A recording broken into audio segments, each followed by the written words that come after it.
Hello and welcome to Occupied Thoughts, a podcast brought to you by the Foundation for Middle East Peace. I'm Lara Friedman. I'm the president of the Foundation for Middle East Peace. Today is September 15th, 2021, and it's my pleasure to have with me today my colleague Annelle Sheline. Annelle is a research fellow for the Middle East at the Quincy Institute for Responsible Statecraft and a non-resident fellow with the Baker Institute for the Middle East. Check out her full bio. You'll find that with the blurb that's going to be accompanying this podcast and video online on the FMEP website. I also encourage folks to follow Annelle on Twitter. That's at Annelle Sheline, all one word. And also you can follow her work, her analysis, her writing at www.quincyinstitute.org. Annelle, thanks so much for joining me today. Thank you so much for having me. It's fantastic. So I was thinking as I was preparing to talk to you today that the last time you and I really spoke was almost exactly a year ago. That was on September 2nd, 2020. My, how the time has flown. And that was for a webinar that was co-hosted with the Foundation and the Middle East Institute, where we were looking at the implications of the Israel-UAE normalization deal. And for folks who missed that webinar, you should check it out. You can still find it on the website. And what's particularly fun, and I went back this morning and watched most of it, is that Annelle and our other speakers were pretty darn prescient in their analyses. So here we are a year later, and this is the week where supporters of that deal that we discussed a year ago are celebrating it. They're celebrating the first anniversary of the Abraham Accords. They're celebrating peace. That's with quotes marks when I say it like that, in the form of normalization between Israel and Arab governments. And those celebrating include not just Israelis and the leaders of these governments, but also US political figures from both sides of the aisle, including the Biden administration. So with that as our context, here's the anniversary, here's the celebrations. Can I ask you first just to look back over the past year and assess the impact of these normalization agreements? Yeah, so I mean, I think maybe the most important thing that we should be thinking about in terms of the impact of the Abraham Accords is the possibility for greater regional destabilization, in particular because the Biden administration has not gotten back into the Iran nuclear deal or the JCPOA. And so as a result, we have Israel in a close relationship with the UAE, as well as Bahrain and Sudan, Morocco, these other countries that also agreed to normalize relations. But in particular, it's the relationship with the UAE where we are seeing the bar for confrontation with Iran has gotten lower because potentially Israel could launch attacks from Emirati territory at Iran. It's closer, it's easier. And so while on the one hand, I do, in general, I think the Abraham Accords, theoretically, if they were part of sort of a good faith effort to really try to reduce tensions across the region more broadly, that would be wonderful if they had been coupled with this effort to sort of reduce tensions with Iran, for example. If all of this were part of this broader effort to try to reduce the extent to which the Middle East continues to suffer from a lot of destabilization, obviously contributing to refugee flows, et cetera, this is in the interests of both peoples in the region and the US and Europe and the world as a whole. But that's not what it was. It really was about Israel trying to move towards an anti-Iran coalition. And so unfortunately, I think in the absence of the US returning to the Iran nuclear deal, we are seeing the possibility for escalation increasing. A year and a half into COVID, I still can't find my mute button as quickly as I should. Just a follow-up on that, looking at the impact, we're having these celebrations. I think it's pretty clear from what you've said and what Israel is celebrating. When the UAE, for example, is celebrating these accords, what are they celebrating? And here I'm thinking, there were announcements this week of, the anticipating in like the next decade $1 trillion worth of trade. I think that was from an Emirati leader, that kind of thing, or the weapons. What exactly are they celebrating as being the success of the Accords from their perspective? Well, I mean, in general, I do think it is interesting to see the parallels between the UAE and Israel, that in not only the UAE, also other Gulf monarchs, that in general, these are countries that are not actually all that interested in democracy in the Middle East. I mean, Israel knows that if democratic representative governments were to take control across much of the Middle East, they would experience a lot more pressure on the issue of Palestine. And we kind of go back to what was more of the status quo in the 20th century, where you had a lot of these Arab governments behaving very aggressively towards Israel as a result of their treatment of the Palestinians and insisting on the need for a solution to the problem, for a state, or for Israel to end its ongoing occupation of Palestine and subjugation of the Palestinian people.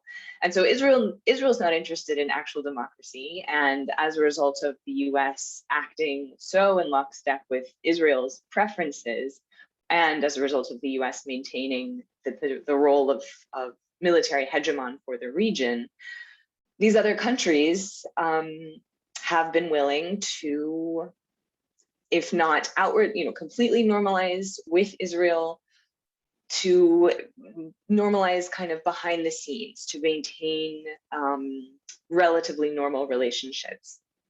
And from the UAE's perspective, they're also not interested in democracy. This is part of why we've seen the UAE, along with Saudi Arabia and some of the other countries like Egypt, going after Islamists so strenuously, because Islamists at this point represent one of the last areas of sort of political opposition in a lot of these spaces that has to do with historical legacies coming out of the Cold War, where leftists were targeted.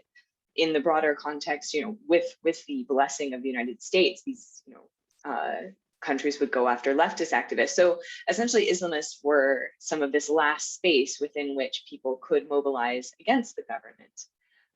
And so now, in the context of sort of a post 9/11, Islamists are very easily tarred as so-called terrorists. And this is something we've seen the UAE and other countries, Egypt, for example, doing over and over again, targeting groups like the Muslim Brotherhood as terrorists, even though these are groups that have renounced violence, do not embrace violence. These are in no way connected to individuals who are actually involved in trying to carry out acts of violence.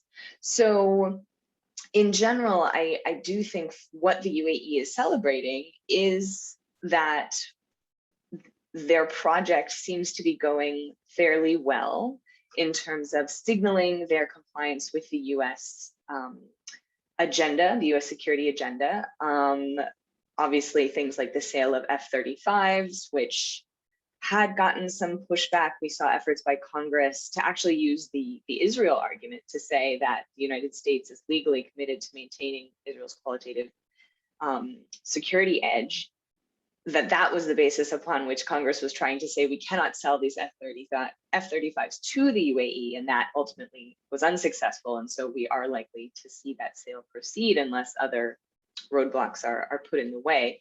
But in general, the UAE does see Israel as a partner in the region, and in particular as a way of signaling to the United States that Israel, or that the UAE is sort of the best partner here for the US. As I wrote about last year, this was a great hedge for the UAE, kind of regardless of who won the US election last November, because obviously this had been a big priority for the Trump administration.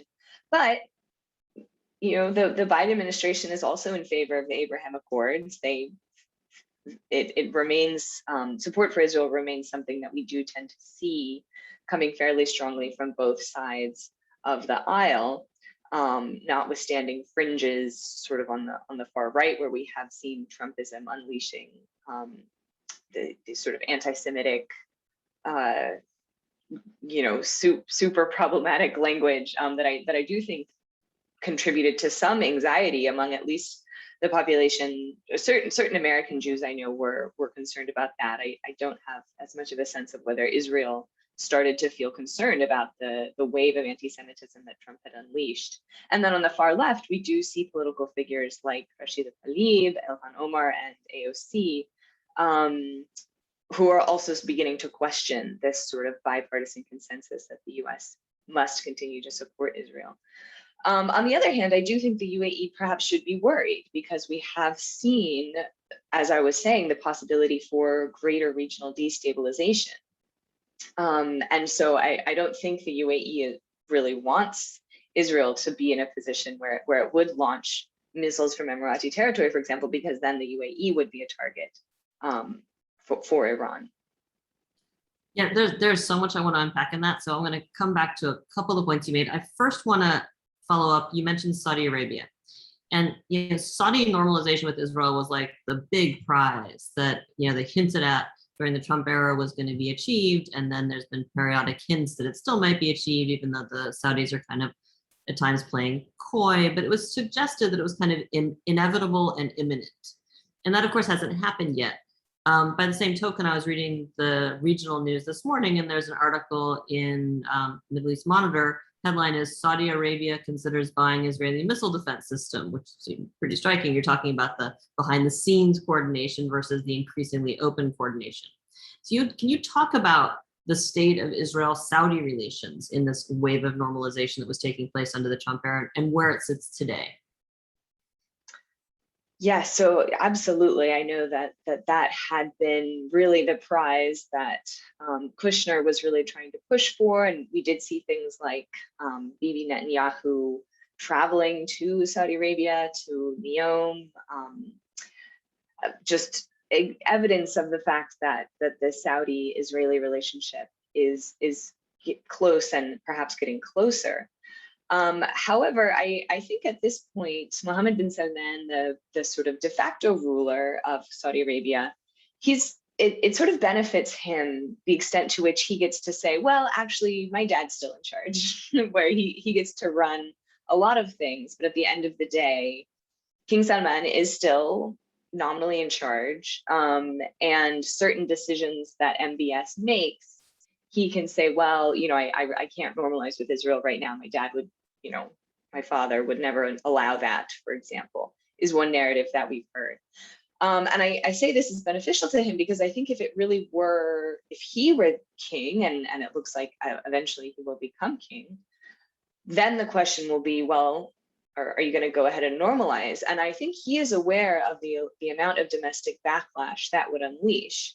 He's already engaged in a very ambitious effort to really try to transform certain aspects of Saudi society. And I do think it's important to separate the aspects that he is transforming, which are significant, from the ways that he's not transforming. So things like reducing restrictions on women's ability to move independently, to be able to drive, for example, certain documents that women can now have access to, a lot more focus on women in the workplace. These are all very, very positive and to be commended. But at the same time, he's gone about this with a massive crackdown on any kind of opposition. And so when people talk about the idea that Saudi Arabia is liberalizing, it is in no way a political liberalization. And in fact, MBS has really consolidated all power within himself in a way that historically the members of the Al Saud family have often, power has been more sort of dispersed among different centers, whether control of specific ministries or the oil reserves. Just in general, we hadn't necessarily seen this single figure consolidating so much power in himself. So on the one hand, he's felt that he has needed to do that sort of to protect himself and to move forward with this vision. But at the same time, he will be held responsible if he is unable to deliver on these promises he's made to the Saudi people. And he retains support among a lot of young people who studied abroad and who are eager for Saudi Arabia to become more normal, to sort of, for them to be able to interact sort of the way that a lot of these young people had become accustomed to doing when they studied abroad in the US, for example. But if he's unable to deliver, those those individuals are not going to be willing to continue to support him, because there are a lot of struggle. I mean, just Saudi Arabia economically, we're seeing right now, interestingly, more competition between Saudi Arabia and the UAE, where the Saudis are insisting that companies that wish to do business in Saudi Arabia or have access to the Saudi market need to have their headquarters in Saudi Arabia, whereas a lot of these companies are headquartered in the UAE right now. Also starting to see tariffs imposed on goods that used to just travel tariff-free within the bounds of the GCC, in particular targeting Emirati goods. So in general, I think MBS, it's not yet clear whether he would be able to take on something like normalizing with Israel, because he's already doing a lot and he's already having to sort of pull out all the stops on repression to even just move Saudi Arabia as far as he's been able to move it thus far. And so I do think he's probably somewhat grateful that he can fall back on the argument that, you know, his dad is technically still in charge, and so he won't be able to normalize while his dad is on the throne. I find myself thinking about the joke about like the drunk guy in the bar who's picking fights, saying, hold me back, but he wants to be held back because he doesn't want to have to do it. Exactly, right. And then the question would be, well, what happens when he is king? Exactly, it's a whole different kind of pressure. Yeah. Looking, actually, I mean, that's, I think, a good lead. And the question I wanted to ask you next is about the US. And I think, you know, a lot of people celebrating the Abraham Accords this week are probably not thrilled that they're celebrating it under a Biden administration and not in a continued Trump administration, but, you know, them's the breaks. But, you know, as you said earlier, the Biden administration is still supportive of the Abraham Accords. I think that's not unexpected. I think Biden made pretty clear that was his position even before the election, during the campaign period. And I mean, who wants to say I'm against normalization and peace? That's not a great political talking point. But you know, I'd be curious what your thoughts are about the Biden administration's sort of policy when it comes to moving ahead and expanding, because the pressure now is, you know, you've got to expand these, you've got to do more. There's legislation in Congress on this, and not just the question of like, if the Trump administration, many of us thought the pressure on here, why they wanted this was first and foremost about, you know, taking the pressure off Israel and Israel-Palestine. We divert focus. And I think in the wake of the Trump administration, we see a lot of it clearly as actual personal economic benefit, because a lot of the architects of these are now directly engaged in things that are economically beneficial. But beyond that, the entire thinking, the entire approach was transactional, right? In each of these agreements, there's a transactional aspect where the US gave something, whether it was F-35s or recognition of the Western Sahara as Moroccan territory or whatever. I mean, this is a big payoff. How do you see this playing out under the Biden administration with its priorities, particularly its focus on re-entering the JCPOA, although that seems more remote now than it did, you know, 6 months ago? How do you see them? How do you see the shifts or the non-shifts in U.S. policy vis-a-vis broader normalization now and going forward?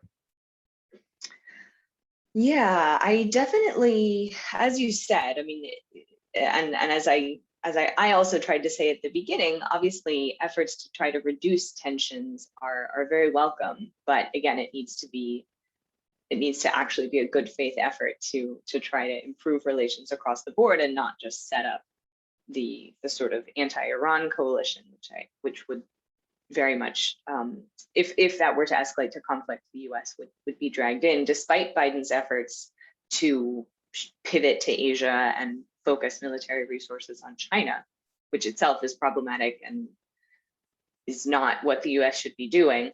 But in general, I think, as in the context of Biden pulling out of Afghanistan and obviously kind of engaging in this shift and thinking about there's the strategic posture review coming up, where we'll learn how the Biden administration is thinking about moving America's vast military resources around the planet. In general, I don't think that the Biden administration wants to focus as much on the Middle East as Trump did, or as previous administrations have. this, again, things like pulling out of Afghanistan, despite the fact that it, this is something my organization has talked a lot about, that it shouldn't be harder to start a war or to stay in a war than it is to end a war. And yet what we've observed with all the pushback on Biden ending US involvement in Afghanistan was just how politically costly that was. But it's evidence of his determination to do so, and his administration's focus on the need to think about shifting more towards China. So what's interesting, however, is I anticipate that Biden may leave the current military footprint in the Middle East as it is. He may just kind of, again, given what we've observed, we know that sort of pulling out of the region, he already had to deal with so much pushback on that. But what's interesting is, even if he decides to sort of maintain some of these antiquated troop levels in places like Kuwait, or where you just have tens of thousands of Americans just sort of sitting there, that won't matter. Even though the US remains so militarily engaged in the region, there's this perception among Arab leaders that the US is less interested, or that there's less attention being focused here. And there is, in contrast to sort of what we observed after 9/11 and the lead up, the war in Afghanistan, the war in Iraq. Obviously, there was a huge mobilization. And so now, even just sort of getting back to what was already, what remains a fairly high number of troops in the region, Arab leaders are feeling neglected. And so we are likely to see more of these efforts to diversify their security guarantors, to reach out to China, for example, to reach out to Russia, that, as you mentioned, Saudi Arabia may be buying missiles from Israel.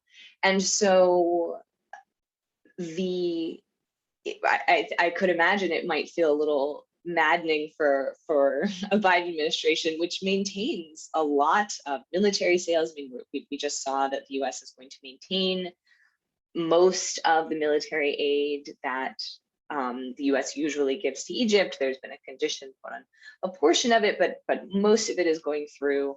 But even so, even despite the ongoing massive involvement of the US in the Middle East, we may just see the calculus start to shift here. And what I do think is interesting on that front is that this might actually be good for the broader, in service of the broader agenda of a more peaceful and more stable region, because it is a result of this overwhelming US involvement and this overwhelming US favoritism towards Israel and towards Saudi Arabia and towards the UAE and towards Egypt that has enabled some of these more aggressive behaviors. Whereas when we've seen the US signal that the Americans are not going to fight these countries' wars for them, for example, Trump's muted response after the Abqaiq attack on Saudi, the attack on Saudi oil facilities. Obviously, Obama's decision to join the Iran, to negotiate the Iran nuclear deal, all of these were seen as evidence by these countries that they couldn't necessarily count on the US to pursue their own preferences, and that the US maybe was no longer as dependable.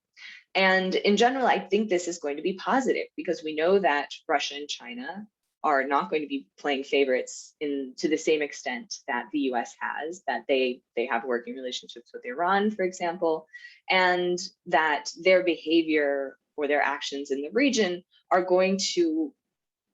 not going to sort of maintain this artificial power imbalance where we've had the US backing up countries like Israel and Saudi Arabia, who then feel they can behave very aggressively towards Iran. And so again, this is why we are seeing now efforts to reduce tensions from Saudi Arabia, from the UAE, the GCC countries in general. We saw the talks in Baghdad between the GCC and Iran. Can you talk a little more just about that? I wanted to specifically ask you about some of this thawing, and you've written about this, and it's really interesting, this idea that the US kind of taking its thumb off the scales actually, does counterintuitively has a stabilizing effect by encouraging, smarter or more strategic and thoughtful behavior.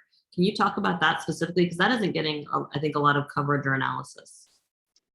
Totally. So I think part of what's interesting is people tend to argue instead that, well, if the US plays a smaller role in the region, we're going to see all this violence. And they point to example to the war in Yemen, where after the US negotiated, or as the US was in the process of negotiating the Iran nuclear deal, Saudi Arabia, leading this coalition of Arab partners, invaded Yemen.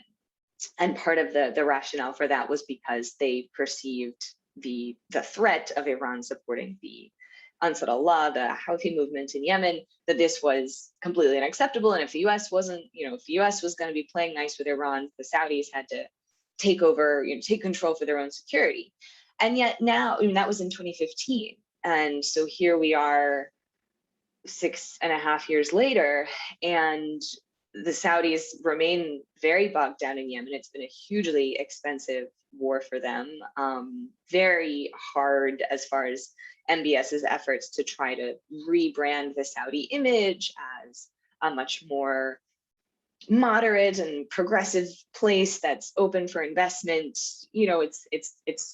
It's just expensive because so many resources keep going into Yemen, and also just doesn't really fit this image he's trying to put forward of Saudi Arabia.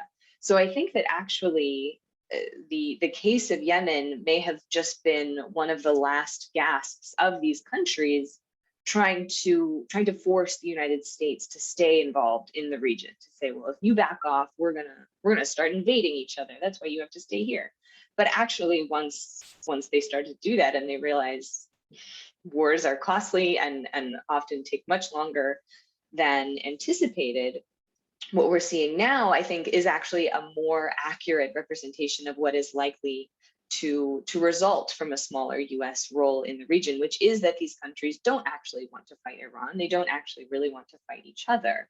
And in particular, the economic competition going on between UAE and Saudi Arabia right now, they're trying to attract investors, and war scares away investors. So I do think in general, and in particular, as we are, as I was talking about in terms of perhaps a more robust role for Russia and China, we'll see that a more international Gulf and a more sort of internationally involved Middle East may in fact be a more stable Middle East than as I was saying, this sort of inflation of the perceived ability of some of these countries to act more aggressively because they felt that they had the US backing them up.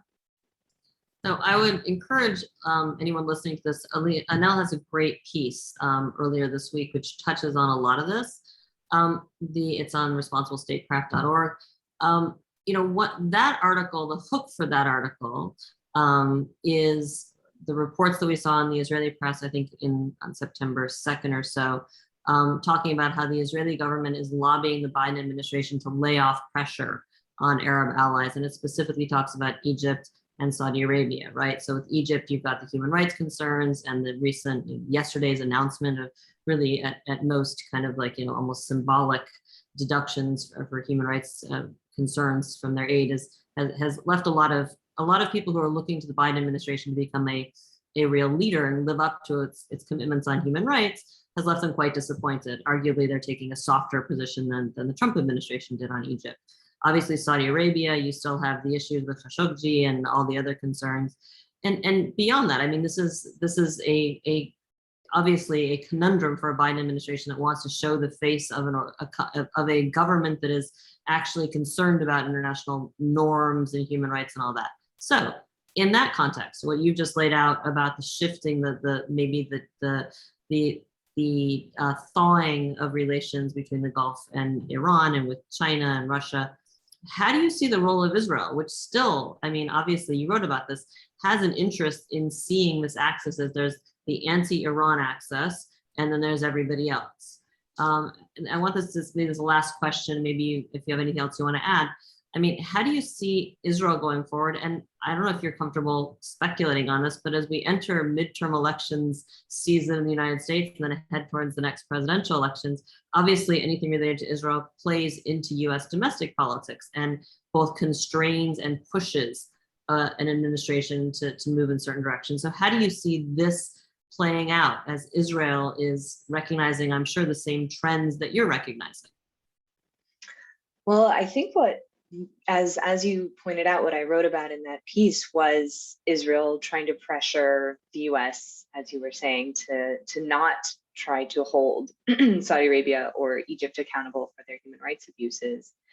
And as I say in the piece, they needn't be worried, because the Biden administration has signaled that despite their rhetoric on human rights, that they're not, in fact, going to prioritize those over the interests of the military industrial complex, for example, or maintaining this amount of military aid that we still give to primarily, Israel being the top recipient, and then Egypt, and then Jordan. However, I think in general,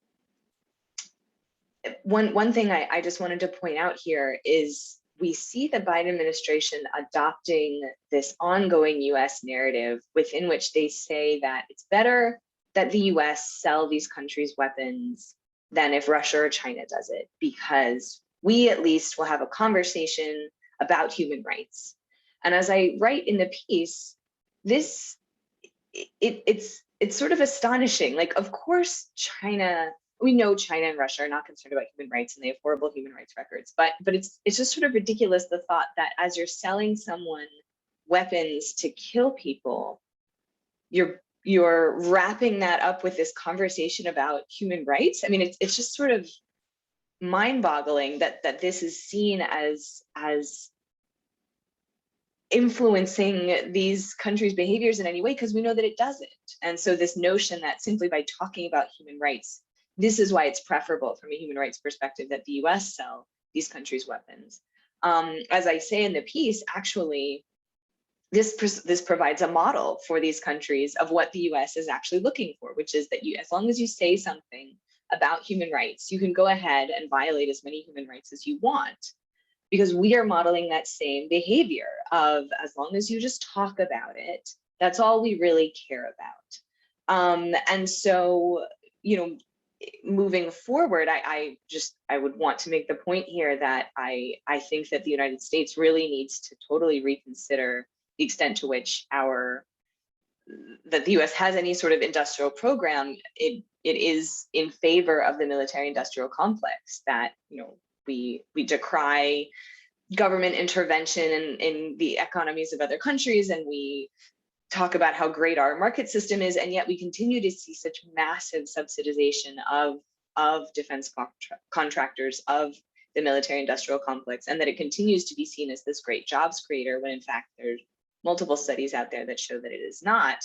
And so moving forward, as we are seeing Russia and China likely expanding their market share of the weapons that they're selling, that this is actually in the interest of the United States to no longer be the weapons provider for the world, because we've already seen the ways that contributes to blowback against us, and fosters this attitude of the United States propping up these abusive regimes in other parts of the world. To get to your question about Israel, I think that what we're observing from them are efforts to escalate against Iran. Obviously, it can be somewhat tit for tat. We know Iran is also engaging in these similar sorts of behaviors, but a lot of this is coming from Israeli aggression, because I think Israel is aware of the fact that time may be running out within which the US would be willing to fight a war with Iran on Israel's behalf. And that if the US, God forbid, got bogged down in some kind of Cold War with China, that we perhaps would have less time for Israel's squabbles with Iran. And so I do worry a lot about the Israelis potentially seeing the window closing here within which they could launch some kind of greater confrontation with Iran. On the other hand, we did just see that interesting headline coming out, I might get it wrong, but essentially just signaling some kind of willingness or acknowledgement that it was actually the Iran nuclear deal was the only thing that has successfully gotten Iran to stop enriching nuclear fuel. And so if Israel is coming at this from a good faith perspective of look, we just don't want Israel to have a nuclear weapon, then the best thing for Israel and for the whole region would be to rejoin the JCPOA. And I think part of what's been difficult at this point is the Biden administration's insistence on sort of this longer and stronger deal, whereas the US pulled out in the first place. And so I think it's very important that the US should be the one to just get back into the deal as it was. And then once there's been some groundwork laid of cooperation there, then maybe the US can try to build on that. I mean, it's unclear, obviously, under President Raisi, whether that would be possible. But the point being that this was the only thing that worked and that this is in the interest of the region as well, that if Iran is able to sort of behave more, is not treated as a pariah, they won't necessarily behave in the only ways, the only avenues that are left open to them, which are sponsoring of proxies, et cetera. And so in general, I do think it is very much in Israel's interest and in the US interest to get back into the Iran nuclear deal and to try to shift our behavior in a way that helps to signal to Iran that we are actually interested in them being able to meet the needs of their people. Obviously, this gets, the Iranian regime has all kinds of horrible things that they do. But the point is, a lot of US policies right now really just hurt the Iranian people, the sanctions regime, and they don't in fact hurt the regime. And that just in general, Israel and the United States should both share an interest in trying to reduce the possibility for conflict in the region. Thank you. I will say, maybe I'm overly cynical. When I saw the headline in the article in the Times of Israel about Israel lobbying essentially on behalf of the Saudis and the Egyptians, telling the US not to engage, my first thought was very much in line with your article, which is, they don't have to worry. Israel, the US is probably not going to do anything significant on these files. But it seemed to me that this is an effort, particularly making it public the way it was made public, is an effort to show, hey, here's value for normalization, right? We're in your camp, which is something we've seen in the past with Egypt, US-Egypt relations very much linked to the peace deal between Israel and Egypt for years, with Israel in many ways being a defender of Turkey up until it wasn't, because of Turkey's Israel-Palestine politics. So again, maybe I'm overly cynical, but I had the same analysis. I can't imagine that it was that engagement is what shifted US policy, but I think there's an effort to make it appear that has an impact. I think that's a really great point. Yeah, definitely, for Israel to show, hey, if you normalize with us, we'll go talk to the big boss. But I do think increasingly as the US, and part of this isn't even about a conscious choice made by the United States. I do think the conscious choice of the US is going to be, unfortunately, this notion of getting back into a Cold War mentality of trying to compete with China, et cetera, and that is actually undermining America's ability to sort of retain our existing quality of life. Just everything that Americans are sort of used to experiencing as, the largest economy and the strongest military, like all of the ways in which American supremacy, that Americans have benefited and enjoyed the privileges of supremacy, that as the US continues along this hyper-militarized path, and especially trying to compete with a peer such as China, that this is just undermining our ability to deal with actual challenges, to deal with COVID, to deal with climate change, that we are speeding our own demise by continuing to pursue this sort of zero-sum hyper-militaristic approach.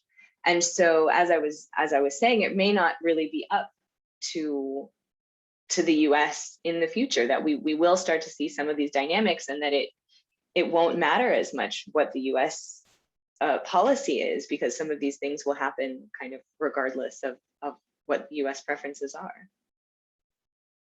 It's striking to me because when we spoke about this a year ago, I think we were talking quite a bit about the fact that the Abraham Accords were in many ways arms deals, right? There's the element that, and there was concern about fueling an arms race. And what you lay out suggests that, if it's not going to be an arms race because it's fueling normalization. It's going to be an arms race because we now are in a Cold War framework. Either way, the only parties that win are the people who are selling weapons.